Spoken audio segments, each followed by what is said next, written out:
കിച്ചണിൽ ഉപയോഗിക്കുന്ന ഇതുപോലുള്ള ടവലുകൾ എല്ലാവരുടെ കയ്യിലുണ്ടാവും അല്ലേ. നമ്മൾ അടുക്കളയിലെ മെയിൻ കാര്യമാണ് ഈ ഒരു ടവൽ. നമ്മൾ പല രീതിയിലും പല ആവശ്യങ്ങൾക്കും ഉപയോഗിക്കാനായിട്ട് സാധിക്കും ഈ ഒരു ടവൽ. എങ്ങനെയാണ് ക്ലീൻ ചെയ്യേണ്ടത്, എങ്ങനെയാണ് ഉപയോഗിക്കേണ്ടത്, ഇതിന് മുമ്പുള്ള വീഡിയോയിലൊക്കെ അത് കാണിച്ചു തന്നിട്ടുണ്ട്. നമുക്ക് വളരെ നീറ്റായിട്ടും ക്ലീനായിട്ടും ഉപയോഗിക്കാനായിട്ടുള്ള ടിപ്സുകളും എല്ലാം ഞാൻ ഷെയർ ചെയ്തിട്ടുണ്ട്. പക്ഷേ ഇതുവരെയും ആരും പറഞ്ഞു തരാത്തയും ചെയ്തു നോക്കാത്തയും കിടിലൻ ടിപ്സുകളാണ് കേട്ടോ. ആരും സ്കിപ്പ് ചെയ്യരുത്. പൂർണ്ണമായിട്ട് കണ്ടാൽ മാത്രമേ അത് മൊത്തമായിട്ട് നിങ്ങൾക്ക് മനസ്സിലാവുള്ളൂ. നമ്മൾ അടുക്കളയിൽ ജോലി എടുക്കുമ്പോൾ ഏറ്റവും വലിയ പ്രശ്നമാണ് ചൂട്. സഹിക്കാൻ പറ്റാത്ത രീതിയിലാണ് നമ്മൾ ചൂടിൽ നിൽക്കുന്നത്. നമ്മൾ ഓടി വന്ന് റൂമിൽ AC ഇട്ടിട്ട് ഇരിക്കേണ്ട ഒരു അവസ്ഥയിലാണ് നമ്മളിപ്പോൾ പോകുന്നത് അല്ലേ. രാവിലെ തന്നെ ജോലികൾ തീർത്ത് വെച്ചാൽ അത്രയും നല്ലതെന്നാണ് എൻ്റെ ഒരു മൈൻഡ് ഉണ്ട്. അത്ര ചൂടാണ് സഹിക്കാൻ പറ്റാത്ത. അപ്പോൾ അടുക്കളയിൽ നല്ല AC രൂപത്തിൽ നമ്മൾ റൂമിലൊക്കെ ഇരിക്കുന്ന പോലെ AC ഇട്ട പോലെ നമുക്ക് അടുക്കളയിൽ നിന്ന് ജോലി എടുത്താലോ. ആരും സ്കിപ്പ് ചെയ്യരുത്, പൂർണ്ണമായിട്ട് കാണുക. സിമ്പിൾ ടിപ്സ് ഈസി ലൈഫിലേക്ക് എല്ലാ കൂട്ടുകാർക്കും സ്വാഗതം. നല്ലൊരു ദിവസം നേർന്നുകൊണ്ട് നമുക്ക് നമ്മുടെ വീഡിയോയിലേക്ക് പോവാം. ആദ്യമായിട്ട് നമ്മൾ ഇതുപോലെ ചതക്കാനായിട്ട് എടുക്കുമ്പോൾ അടിയിൽ ഇതുപോലെ കിച്ചൺ ടവൽ ഇട്ടിട്ട് നമ്മൾ ചെയ്യുകയാണെങ്കിൽ നല്ല രീതിയിൽ തന്നെ അത് ചതഞ്ഞ് കിട്ടുവാനും അതുപോലെ തന്നെ നമ്മുടെ കൗണ്ടർ ടോപ്പിൽ പൊട്ടലോ വിള്ളലോ ഒന്നും വരാതിരിക്കാനും നല്ലതാണ് കേട്ടോ. വളരെ നല്ല രീതിയിൽ തന്നെ ചതഞ്ഞ് കിട്ടും ഈ ഒരു തുണി താഴെ ഇടുമ്പോൾ. അതുപോലെ തന്നെ നമ്മൾ മാവ് കുഴക്കുമ്പോഴും അതുപോലെ ഇടിയപ്പം പീച്ചുമ്പോഴൊക്കെ നമുക്ക് ഏറ്റവും വലിയ പ്രശ്നമാണ് ഈ ഒരു പാത്രങ്ങളൊക്കെ ഇങ്ങനെ തെന്നിപ്പോവുക എന്നുള്ളത്. അപ്പോൾ ഈ ഒരു കിച്ചൺ ടവൽ താഴെ ഇട്ടിട്ട് നമ്മൾ ഇതുപോലുള്ള പണികൾ ചെയ്യുകയാണെങ്കിൽ, ഇപ്പോൾ വൈറ്റ് കൗണ്ടർ ടോപ്പ് ആണെങ്കിൽ ഏറ്റവും കൂടുതൽ ശ്രദ്ധിക്കുക. നമ്മൾ ഇതുപോലുള്ള പാത്രങ്ങളൊക്കെ വെച്ചിട്ട് നമ്മൾ ചെയ്യുകയാണെങ്കിൽ അതിൽ പാടും കറയൊക്കെ വരാൻ എളുപ്പമാണ് കേട്ടോ. അപ്പോൾ കിച്ചൺ ടവൽ നമ്മൾ ഇതുപോലെ യൂസ് ചെയ്താൽ അതിൽ നിന്നൊക്കെ ഒരു രക്ഷയാണ് കേട്ടോ. അതുപോലെ തന്നെ മാവ് കുഴച്ച് നല്ല സോഫ്റ്റ് ആകാനായിട്ട് ഈ ഒരു ടവൽ നമ്മൾ ഈ ഒരു കാര്യങ്ങൾക്കൊക്കെ നമ്മൾ ടവലുകൾ മാറ്റി വയ്ക്കണം. കിച്ചൺ ടവൽ എന്ന് പറയുമ്പോൾ പല രീതിയിൽ നമുക്ക് ഉപയോഗിക്കാനായിട്ട് സാധിക്കുമല്ലോ. അപ്പോൾ അതൊന്ന് നനച്ചതിന് ശേഷം നമ്മൾ ഇതുപോലെ ഒരു 5-10 മിനിറ്റ് 10 മിനിറ്റ് വെച്ചാൽ അത്രയും നല്ലത്. സമയമില്ലെങ്കിൽ ഒരു 5 മിനിറ്റ് വെച്ച് കൊടുത്താൽ തന്നെ നല്ല രീതിയിൽ സോഫ്റ്റായി കിട്ടും കേട്ടോ. ആ ഒരു ഭൂരി ആകട്ടെ അല്ലെങ്കിൽ ചപ്പാത്തി ആകട്ടെ നല്ല സോഫ്റ്റും ആയിരിക്കും, നല്ല ക്രിസ്പി ആയിട്ടൊക്കെ കിട്ടാനായിട്ട് സഹായിക്കും. ഈ ഒരു കാര്യം ഇതിന് മാത്രമല്ല, നമ്മൾ ഇടിയപ്പം ഉണ്ടാക്കുമ്പോഴും പത്തിരി ഉണ്ടാക്കുമ്പോഴൊക്കെ ഈ ഒരു ഐഡിയ ചെയ്താൽ വളരെ നല്ലതാണ് കേട്ടോ. ഡ്രൈ ആയി പോകില്ല പൊടി പെട്ടെന്ന്. നമ്മളിനി വെള്ളം തിളപ്പിക്കാൻ വെച്ചാൽ അല്ലെങ്കിൽ ഏതെങ്കിലും ഒരു പാത്രത്തിൽ നമ്മളിപ്പോൾ ഭൂരിയൊക്കെ ഉണ്ടാക്കാനായിട്ട് പൊടി കുഴച്ച് കഴിഞ്ഞാൽ അത് ബാക്കി വരും. അപ്പോൾ നമ്മൾ ഫ്രിഡ്ജിൽ നമ്മൾ എടുത്ത് വെക്കുന്നതിനേക്കാളും നല്ലത് അത് ഇതുപോലെ ഒന്ന് പരത്തിയിട്ട്, ഞാൻ ഇപ്പോൾ ഇവിടെ വെള്ളം തിളപ്പിക്കുന്നതിലാണ് വെച്ചേക്കുന്നത്. നിങ്ങൾക്ക് ഇപ്പം നമ്മളിപ്പോൾ ചോറ് രാവിലെ തന്നെ വെക്കുന്നവരാണെങ്കിൽ ആ ചോറിൻ്റെ കലത്തിൻ്റെ മേളിലാണെങ്കിൽ നമുക്ക് ഏതൊരു ചൂടായ പാത്രത്തിൻ്റെ മേളിലും ഇതുപോലെ വെച്ച് ഈ ഒരു ചപ്പാത്തിയുടെ ആണെങ്കിലും പൂരിയുടെ ആണെങ്കിലും പൊടി ഒന്ന് ചൂടാക്കി എടുത്തിട്ട്, അപ്പോൾ നമുക്ക് ഗ്യാസ് എക്സ്ട്രാ ഒന്നും വരുന്നില്ല. നമ്മൾ വേറെ പാത്രം വെച്ചിട്ട് നമ്മൾ ചെയ്യേണ്ട കാര്യമോ ഗ്യാസ് വേറെ കത്തിച്ചിട്ട് ചെയ്യേണ്ട കാര്യങ്ങളോ ഒന്നുമല്ല. നമ്മളിത് ചൂടായിരിക്കുന്ന ഏതൊരു പാത്രം, ഇപ്പോൾ ഇടിയപ്പം ഉണ്ടാക്കുന്ന അല്ലെങ്കിൽ ചോറ് വെക്കുന്ന ഏതൊരു പാത്രത്തിൻ്റെ മേലോട്ട് ഇതുപോലെ ചുട്ടിട്ട് നമ്മൾ വെക്കുകയാണെങ്കിൽ നമ്മൾ ഫ്രിഡ്ജിൽ പൊടി എത്ര സൂക്ഷിച്ച് വെച്ചാലും പിന്നീട് നമ്മളെടുത്ത് ഉപയോഗിക്കുമ്പോഴത്തേക്കും കുറേ കറുത്ത് പോകും. പിന്നെ അത്രയും പെർഫെക്റ്റ് ആയിട്ട് നമുക്ക് ആ ഒരു പൂരി ആണെങ്കിലും ചപ്പാത്തി ആണെങ്കിലും കിട്ടില്ല. പക്ഷേ ഈ ഒരു രീതിയിൽ ചെയ്താൽ നിങ്ങൾക്ക് ഫ്രിഡ്ജിൽ 2 ആഴ്ചയോളം ഇരുന്നാലും ഈ ഒരു ചപ്പാത്തിയോ പൂരിയോ ഒന്നും ചീത്താവില്ല. പെർഫെക്റ്റ് ആയിട്ട് തന്നെ നമുക്ക് കിട്ടുന്നതാണ്. ഇത് ചെയ്യുമ്പോൾ ശ്രദ്ധിക്കേണ്ടത് ചൂടാറിയതിന് ശേഷം മാത്രം പാത്രത്തിലിട്ട് വയ്ക്കാം. നമ്മൾ സെപ്പറേറ്റ് ഇട്ട് ഇതിൻ്റെ ചൂടാറ്റിയതിന് ശേഷം മാത്രം ഇതുപോലെ എയർ ടൈറ്റ് കണ്ടെയ്നറിലേക്ക് എടുത്ത് വെച്ച് സൂക്ഷിക്കുകയാണെങ്കിൽ, നമ്മൾ സ്റ്റീൽ പാത്രത്തിലൊക്കെ വെച്ച് കഴിഞ്ഞാൽ വളരെ നല്ലതാണ്. പക്ഷെ അത് 2-3 ദിവസം മാത്രമേ ഇരിക്കുകയുള്ളൂ. പക്ഷേ ഇത് 2 ആഴ്ചയോളം നമുക്ക് നല്ല പെർഫെക്റ്റ് ആയിട്ട്, അത് ജോലിക്കാർക്കാണെങ്കിൽ സമയം കിട്ടുമ്പോൾ ഇതുപോലെ ചെയ്ത് വെക്കാവുന്നതാണ്. പല ജോലികളുടെ ഇടയിൽ നമുക്ക് ഇതുപോലെ ചെയ്ത് വെച്ചാൽ രാത്രി ചപ്പാത്തി കഴിക്കുന്നവരല്ലെങ്കിൽ ഇതുപോലെ പൂരിയൊക്കെ കഴിക്കുന്നവരാണെങ്കിൽ നമുക്കിത് നല്ലതാണ്. അതുപോലെ കുട്ടികൾക്ക് ഇതുപോലെ ചെയ്ത് വെച്ച് കൊടുത്തു കഴിഞ്ഞാൽ അവർക്കും വളരെ ഈസി ആയിട്ട് പൊരിച്ചെടുത്ത് കഴിക്കാവുന്നതാണ് കേട്ടോ. എയർ ഫ്രയറിൽ ഞാൻ പൂരി ഉണ്ടാക്കുന്നത് കാണിച്ചിട്ടുണ്ട്. എണ്ണയില്ലാതെ തന്നെ നമുക്ക് പൂരി ഉണ്ടാക്കാനായിട്ട് സാധിക്കും. അതൊരു എയർ ഫ്രയറിൻ്റെ വീഡിയോയിൽ ചെയ്തിട്ടുണ്ട് കേട്ടോ. അങ്ങനെയും കുട്ടികൾക്ക് ഉണ്ടാക്കി കഴിക്കാനായിട്ട് സാധിക്കും. അടുത്തതായിട്ട് നമ്മൾ പച്ചക്കറികളൊക്കെ ഈ ചൂടാകുമ്പോൾ പെട്ടെന്ന് തന്നെ ചീത്താകുകയും ചെയ്യും. അതുപോലെ തന്നെ പുറത്ത് വെച്ചാൽ ഡ്രൈ ആയി പോകും. നമ്മൾ ഫ്രിഡ്ജിൽ വെച്ചാൽ പെട്ടെന്ന് ഒരു ഫ്രഷ്നെസ് നഷ്ടപ്പെടും. അപ്പോൾ ഇതുപോലെ ഒരു കിച്ചൺ ടവൽ നല്ലതുപോലെ നനച്ചതിന് ശേഷം, ഇപ്പം മുരിങ്ങാക്കോല ഞാനിവിടെ കാണിക്കുന്ന ഏതൊരു സാധനം അരിഞ്ഞതിന് ശേഷം വെച്ചാലും നല്ലതാണ് കേട്ടോ. നമുക്ക് പെട്ടെന്ന് എടുത്ത് ഉപയോഗിക്കാനായിട്ട് സാധിക്കും. ഇതൊരു 2 ആഴ്ചയോളം നമുക്ക് ഫ്രിഡ്ജിൽ ഇതുപോലെ സൂക്ഷിക്കാവുന്നതാണ്, യാതൊരു കേടുമില്ലാതെ. അതുപോലെ തന്നെ ഫ്രഷ് ആയിട്ട് നമ്മളിപ്പം എന്താണ് പറയുക, മരത്തിൽ നിന്ന് പറിച്ച് നമ്മൾ ഉപയോഗിക്കുന്ന ആ ഒരു രീതിയിൽ നമുക്ക് ഉപയോഗിക്കാനായിട്ട് ഏതൊരു പച്ചക്കറിയും കേട്ടോ. ഞാനിപ്പോൾ ഇവിടെ മുരിങ്ങാക്കോല് മാത്രമേ കാണിച്ചു തന്നിട്ടുള്ളൂ, പക്ഷെ നിങ്ങൾക്ക് ക്യാബേജ് ചെയ്യാം, എന്താണ് പറയുക, ചേന, ചേമ്പ്, എല്ലാ കാര്യങ്ങളും എല്ലാം, മത്തങ്ങ, കുമ്പളങ്ങയൊക്കെ ചീഞ്ഞു പോകുന്ന ഒരു പ്രശ്നമില്ല. അതൊന്നും ഇല്ലാതിരിക്കാൻ ഇതുപോലെ ചെയ്താൽ മതി. കിച്ചൺ ടവൽ നല്ലതുപോലെ നനച്ചതിന് ശേഷം പിഴിഞ്ഞ് തരി വെള്ളമില്ലാത്ത രീതിയിലാക്കിയിട്ട് കണ്ടെയ്നറിൽ വെച്ച് കൊടുത്താൽ മതി കേട്ടോ.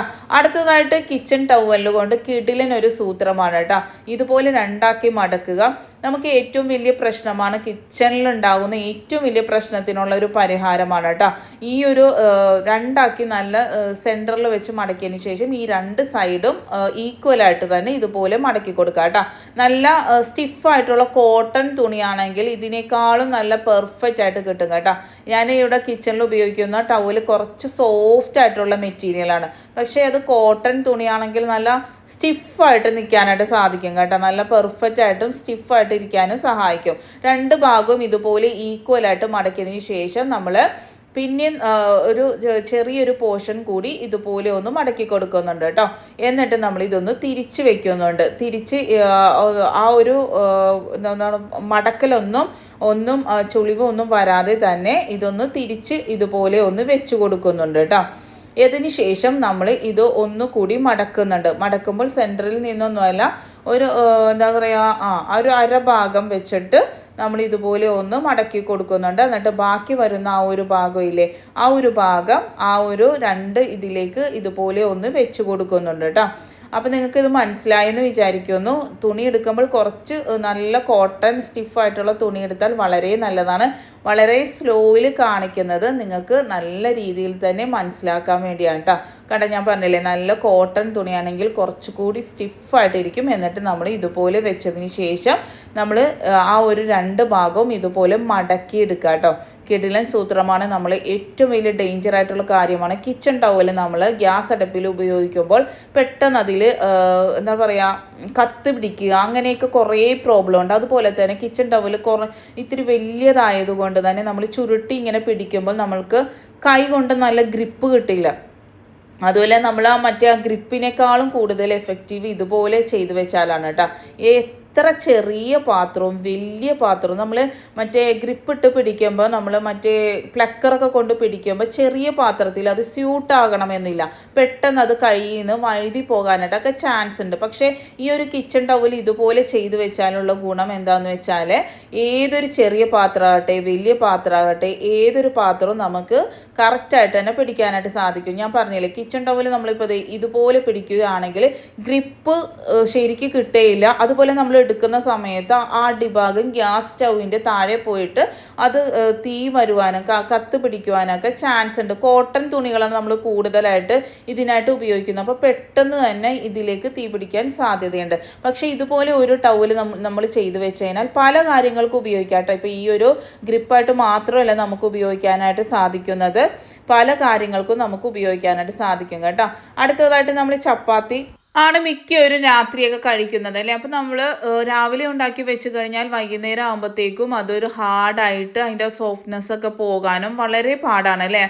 ജോലിക്കാർക്കാണ് ഏറ്റവും വലിയ ബുദ്ധിമുട്ട് ഇങ്ങനെയുള്ള കാര്യങ്ങൾ വരുമ്പോൾ. അപ്പോൾ നമ്മൾ ഇതുപോലെ ഒരു ടവൽ വെച്ചിട്ട്, നനയ്ക്കൊന്നും വേണ്ട, അല്ലാണ്ട് തന്നെ ഒരു ടവൽ ഇതുപോലെ വെച്ച് കൊടുത്തതിന് ശേഷം ചപ്പാത്തി ഇതുപോലെ വെച്ച് കൊടുത്ത് നമ്മൾ വെക്കുകയാണെങ്കിൽ രാത്രി ആകുമ്പോഴും നല്ല സോഫ്റ്റായിട്ട് തന്നെ, എന്താ പറയുക, നമ്മളിപ്പോൾ ചുട്ട് കഴിക്കുന്ന പോലെ തന്നെ നമുക്ക് കഴിക്കാനായിട്ട് സാധിക്കും. ഞാൻ നേരത്തെ പറഞ്ഞില്ലേ, ഈ ഒരു കിച്ചൺ ടവൽ കൊണ്ട് ഇതുപോലെ ചെയ്ത് കഴിഞ്ഞാൽ നല്ല രീതിയിൽ തന്നെ ചപ്പാത്തി നമുക്ക് ചുട്ടെടുക്കാനായിട്ട് സാധിക്കും. നമ്മൾ സ്പൂണൊക്കെ കൊണ്ട് നമ്മൾ ചെയ്യുമ്പോൾ ഇതുപോലെ പൊങ്ങി വരില്ല. നല്ല രീതിയിൽ പൊങ്ങി വരുവാനും നല്ല സോഫ്റ്റ് ആകാനും ഈ ഒരു ടവൽ ഇതുപോലെ പ്രസ് ചെയ്ത് കൊടുക്കുമ്പോൾ സഹായിക്കും കേട്ടോ. നല്ലതാണ്.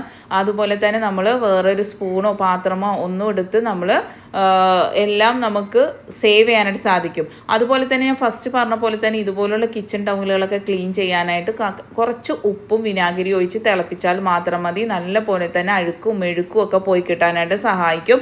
സോപ്പ് പൊടി ഒരു നുള്ളിട്ടാൽ മതി. ഉപ്പും അതുപോലെ തന്നെ വിനാഗിരി ഇട്ടിട്ട് നമ്മൾ തിളപ്പിച്ച് പിഴിഞ്ഞ് നമ്മൾ കിച്ചൺ ടവൽ യൂസ് ചെയ്യുകയാണെങ്കിൽ ബാഡ് സ്മെല്ലൊക്കെ പോകാനും അതുപോലെ തന്നെ അത് ഫ്രഷ് ആയിട്ടിരിക്കാനും നല്ലതാണ്. ഇതുപോലെ ഒന്ന് ചപ്പാത്തി ഉണ്ടാക്കി നോക്കൂ. രാത്രി ആയാലും നല്ല ഫ്രഷ് ആയിട്ട് തന്നെ കഴിക്കാനായിട്ട് സാധിക്കും കേട്ടോ. അടുത്തതായിട്ട് നമ്മൾ ചോറ് ബാക്കി വന്നാൽ ഈ ഒരു ഐഡിയ ചെയ്തു നോക്കണം കേട്ടോ.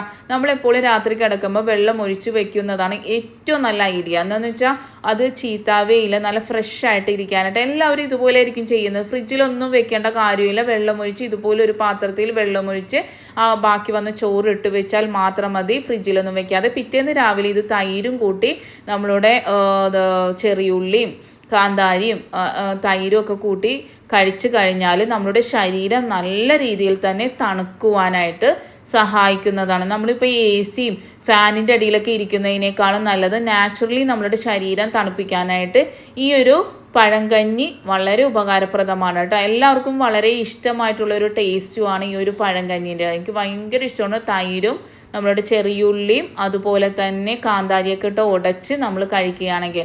ഇനി നമുക്ക് ഇത് ഫ്രഷ് ചോറാക്കി മാറ്റുവാനായിട്ട് നമ്മൾ ഇതുപോലെ ഇഡ്ഡലിത്തട്ടിൽ വെച്ചിട്ട് നമ്മൾ ചെയ്യാറുണ്ടല്ലേ. വളരെ സിമ്പിളായിട്ട് തന്നെ നമുക്കിത് ആവി കയറ്റിയെടുത്താൽ നല്ല ഫ്രഷ് ആയിട്ടിരിക്കും. അതിലൊരു പ്രോബ്ലമായിട്ട് വരുന്നത് ഈ ഒരു പാത്രത്തിൽ നിന്ന് നമ്മൾ ആവി കയറ്റുമ്പോൾ ഈ ഒരു ആവി അതിലേക്ക് പിന്നെയും ആ ഒരു ചോറിലേക്ക് വീഴുമ്പോൾ അത് ആ ഒരു ചോറിൻ്റെ ഫ്രഷ്നെസ്സിനെ ബാധിക്കാറുണ്ട് അല്ലേ. അപ്പോൾ അതില്ലാതിരിക്കാൻ ഇതുപോലെ ഒരു കിച്ചൺ ടവൽ എടുത്തതിന് ശേഷം നമ്മൾ ആവി കയറ്റുകയാണെങ്കിൽ ആ എക്സ്ട്രാ വരുന്ന ആ വെള്ളമില്ലേ അത് ഇതിലേക്ക് വന്ന് പിടിക്കുന്നത് കൊണ്ട് തന്നെ താഴോട്ട് വെള്ളം വീഴയില്ല. ആ ചോറ് നല്ല ഫ്രഷായിട്ട് ഇപ്പം നമ്മൾ ഇഡ്ഡലി ഉണ്ടാക്കുമ്പോഴും ഇടിയപ്പം ഉണ്ടാക്കുമ്പോഴും അതുപോലെ ബിരിയാണി ചൂടാക്കുമ്പോഴും ഇതേ സൂത്രം തന്നെ നിങ്ങൾ ചെയ്താൽ മതി കേട്ടോ. നല്ല കിടിലനാണ്. നമ്മളിപ്പോൾ ബിരിയാണിയൊക്കെ ചൂടാക്കുമ്പോഴാണെങ്കിലും അതിൻ്റെ ഒരു ആവി അതിലേക്ക് തന്നെ വീണിട്ട് ഒരു എന്താ പറയുക കുഴഞ്ഞ രൂപത്തിലാകും. ചോറൊക്കെ ഒരു കുഴഞ്ഞ രൂപം എന്ന് പറയില്ലേ, ഇങ്ങനെ വെന്തു പോയ കുഴഞ്ഞ രൂപം എന്ന് പറയും. അപ്പോൾ ആ ഒരു ഫ്രഷ്നെസ് കിട്ടില്ല. പക്ഷേ ഈ ഒരു ടർക്കി ഇതുപോലെ വെച്ച് കഴിഞ്ഞാൽ എന്താണെന്ന് വെച്ചാൽ ആ ഒരു വെള്ളം അതിലേക്ക് വലിച്ചെടുത്തതിന് ശേഷം താഴോട്ട് വീഴില്ല. ഇഡ്ഡലി ആണെങ്കിലും ഇടിയപ്പം ആണെങ്കിലൊക്കെ നല്ല ഫ്രഷായിട്ട് വരുവാൻ സഹായിക്കുന്നതാണ് കേട്ടോ. കണ്ടില്ലേ, നമ്മളിപ്പോൾ വെച്ചെടുത്ത ചോറ് പോലെ നമുക്ക് കിട്ടും. ആവി കയറ്റുമ്പോൾ ഓൾറെഡി അങ്ങനെയാണ്. പക്ഷേ ഈ ഒരു വെള്ളം അതിലേക്ക് വീഴുമ്പോൾ ആ ഒരു അവിഞ്ഞ ഒരു പരുവമാകും. അപ്പോൾ അതില്ലാതിരിക്കാൻ കണ്ടില്ലേ എത്രത്തോളം അതിലേക്ക് വെള്ളം പിടിച്ചിട്ടുണ്ടെന്ന് നോക്കിക്കേ. ഈ ഒരു സൂത്രം നിങ്ങൾ ചെയ്ത് നോക്കണം കേട്ടോ. വളരെ എഫക്റ്റീവായിട്ടുള്ള നല്ലൊരു സൂത്രമാണ്. അതുപോലെ ചോറ് ചീത്താവേ ഇല്ല. നമ്മളിപ്പം ഇതിപ്പോൾ ചൂടാക്കി രാത്രിയാണ് ഇനി കഴിക്കുന്നതെങ്കിലും ഈ ഒരു വെള്ളം ഇതിലേക്ക് വീഴാത്തത് കൊണ്ട് തന്നെ പെട്ടെന്ന് ചീത്താവില്ല. ഇപ്പോൾ ഈ ചൂട് സമയത്ത് വളരെ ബുദ്ധിമുട്ടായിട്ടുള്ളൊരു കാര്യമാണ് ഇതുപോലുള്ള ചോറൊക്കെ നമുക്ക് സൂക്ഷിക്കുക എന്നുള്ളത്. പെട്ടെന്ന് ചീത്തായി പോകുന്ന ഒരു പ്രശ്നമുണ്ട്. ബിരിയാണിയൊക്കെ ആണെങ്കിൽ പെട്ടെന്ന് തന്നെ ചീത്തായി പോകും. പക്ഷേ ഇതുപോലെ ആവി കയറ്റി ഈ ഒരു തുണി ഇതുപോലെ വെച്ചതിന് ശേഷം ആവി കയറ്റുകയാണെങ്കിൽ പെട്ടെന്ന് ചീത്തായി പോകുന്ന ആ ഒരു പ്രശ്നത്തിനും ഒരു അടിപൊളി പരിഹാരമാണ് കേട്ടോ. അടുത്തതായിട്ട് നമ്മൾ അടുക്കളയിൽ ചൂട് സഹിക്കാൻ പറ്റുന്നില്ലെങ്കിൽ നിങ്ങൾ ഈ ഒരു കിടിലൻ സൂത്രം ഒന്ന് ചെയ്ത് നോക്കണം കേട്ടോ. നമ്മളൊരു പാത്രത്തിൽ ഐസ് ഇതുപോലെ വെക്കുക. രാത്രി കിടക്കുമ്പോൾ വെച്ചാൽ മതി. രാവിലെ ആകുമ്പോഴത്തേക്കും നമുക്ക് ഐസായിട്ട് കിട്ടും. കിച്ചൺ ടവൽ എടുക്കുക, നടുവിൽ ഇതുപോലെ വെച്ച് കൊടുക്കുക. എന്നിട്ട് നമ്മൾ ഇതുപോലെ ഒന്ന് കെട്ടിക്കൊടുക്കുക കേട്ടോ. സെൻറ്ററിൽ വെച്ച് കൊടുക്കണം. നമ്മൾ ഇതുപോലെ ചെയ്യുമ്പോൾ ഈ ഒരു പാത്രത്തിൽ തന്നെ ഇത് വെക്കുന്നതുകൊണ്ട് വെള്ളം എവിടെ ആകുമെന്നുള്ള പ്രശ്നമോ ഒരു ടെൻഷനോ ഒന്നും വേണ്ട.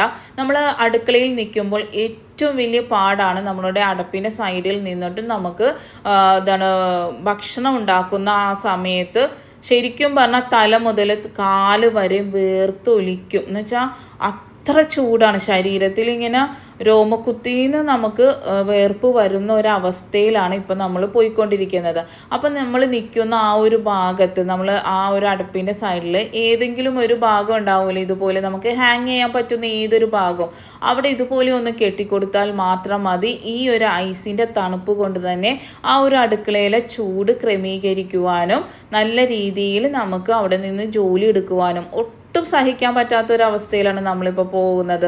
ചൂട് അത്രത്തോളം വലുതായി വരുന്നു. അപ്പോൾ നമ്മൾ ഈ ഒരു സൂത്രം നിങ്ങൾ ചെയ്തു നോക്കുക. അതുപോലെ തന്നെ ഈ ഒരു വെള്ളം താഴെ വീണ് കൗണ്ടർ ടോപ്പിലാകുമെന്നുള്ള ഒരു ടെൻഷനും വേണ്ട. ആ ഒരു പാത്രത്തിൽ തന്നെ ഐസ് ഇരിക്കുന്നത് കൊണ്ട് തന്നെ അതുമല്ല നമ്മൾ കിച്ചൺ ടവല് എക്സ്ട്രാ വരുന്ന ആ ഒരു ഈർപ്പം വലിച്ചെടുത്ത് അത് ക്രമീകരിച്ച് നിന്നോളും. ഒരു 3 മണിക്കൂറോളം നമുക്ക് ഇതിൻ്റെ ഒരു എഫക്റ്റ് നമുക്ക് കിട്ടും കേട്ടോ.